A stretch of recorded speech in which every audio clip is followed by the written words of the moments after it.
Bearden. Yes, as we all know, our students return on August the 5th. Once again, for this year, we gave our families a choice of face-to-face or virtual instruction.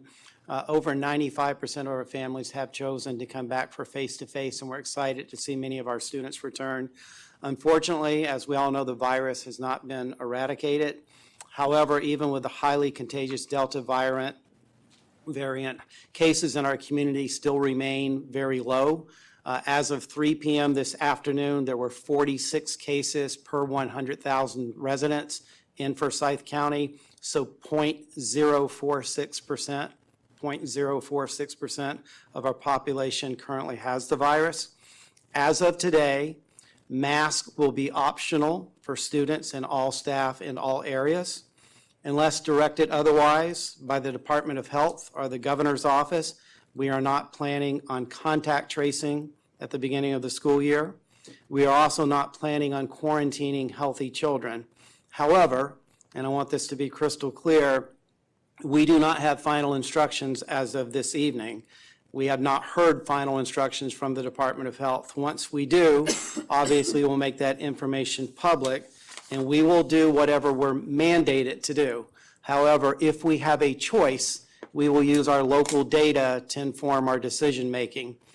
As we did last year, our staff will be prepared to pivot if and when necessary. Principals have contingency plans already in place. We do encourage our families to continue to promote appropriate mitigation strategies at home and on campus, especially washing of hands on a regular basis.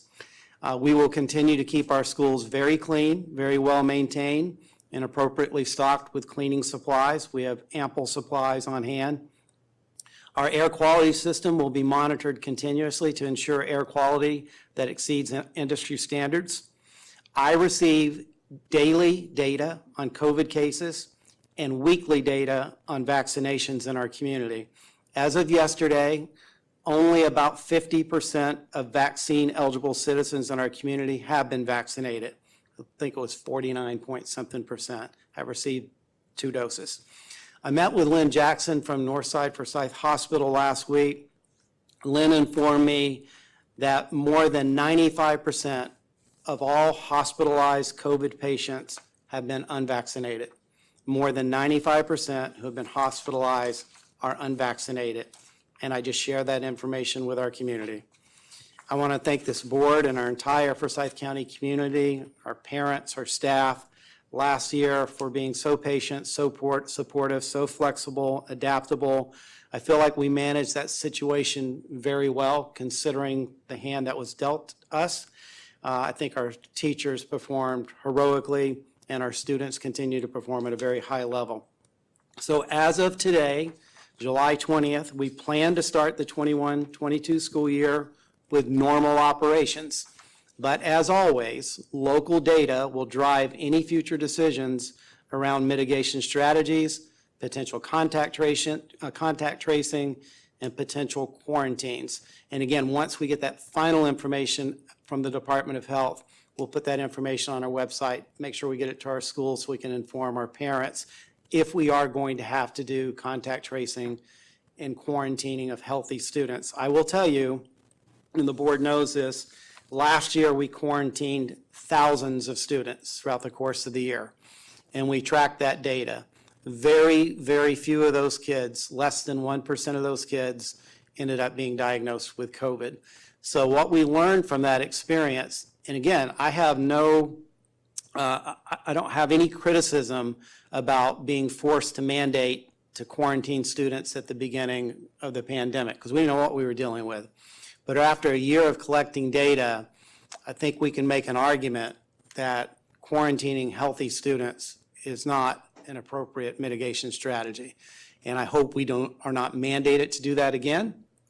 But if we are, we'll have no choice. I can't go against that mandate. But if we are given a choice, we're not going to quarantine healthy kids, and we're not going to contact trace.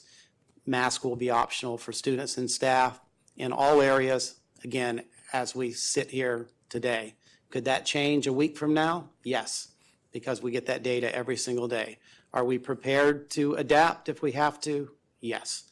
We went through this last year. We're very well prepared on what to do, but that's our plans for opening. Any questions or comments from board Are members? we going to have open houses? We are going to have a normal school year. We are going to have open houses. Parents and grandparents will be allowed back in to eat lunch with their children and their grandchildren. We will go on field trips. We will have a normal school year if at all possible. But again, data will determine if and when we have to stop those things and incorporate mitigation strategies. I know there's been a lot of talk about CDC recommendations, pediatric recommendations, but one thing we can't get lost on when we see all those recommendations is we're constantly being told local data should drive local decisions. And that's what we're doing. We're making decisions based on our data in Forsyth County, and that's the way we'll continue to operate.